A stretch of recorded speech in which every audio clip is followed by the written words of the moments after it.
waa arrin xanuun leh. Wiil iyo aabihiis ayaa la is hor keenay. Wiilka ayaana doortay xagga dumarnimada iyadoo waxbarasho iyo wax walbana laga soo wada bixinay. waa qiso aad u xanuun badan. ila daawo ku soo dhow.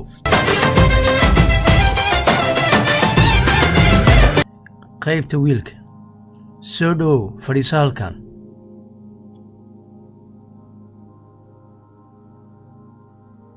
aabihi ayaa loo mahad celiyey. lagu yidhi waa ku mahadsantahay joogista halkan aad joogtid, waadna kaaga mahad celinaynaa.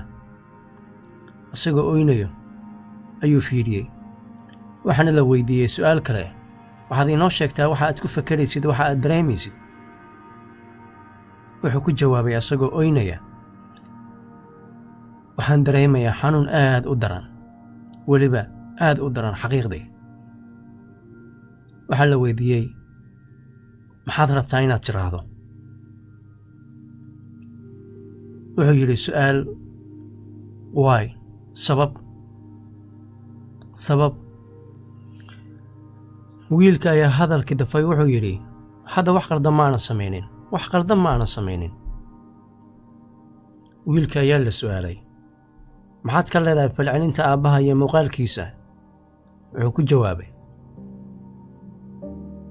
aad bay u xanuun badan tahay, laakiin ma sheegi karo inuu xanaaqsan yahay in kale, laakiin wejigiisa waxaan uga jeedaa inuu murugsan yahay. waxaa la weydiiyey, lagu yidhi wiilka haddana, aabbaha wuxuu ka xumaaday waxa aad samaysay, maxaa rabtaa hadda inaad tidhaahdo? wuxuu ku jawaabay, hadda waa inaad fahantid waxaan hadda aniga ahay, waa inaad qaadato waxaan ahay haddeer.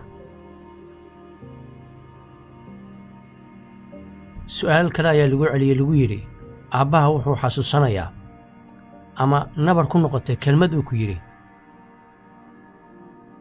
aabbihi ayaa soo booday yidhi, haa, kelmaddaas waxay ahayd, wuxuu soo xirtay maalin dharka dumarka, maalin xalfad jirtay ayay ahayd.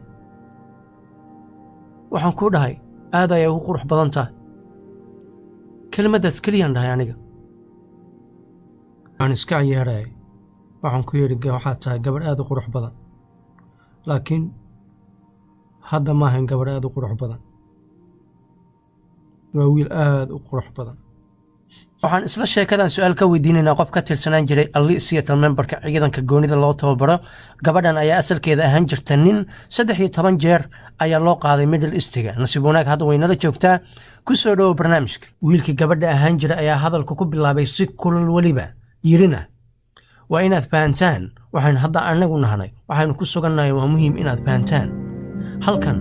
waa muhiim inaynu isla darayno. annagu noloshu waa ognahay inay adag tahay. meesha aan joognana waa meel adag.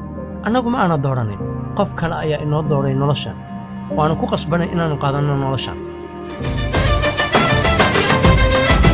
Trans Visibility Day, dadkana waxaan rabaa inaan u sheego,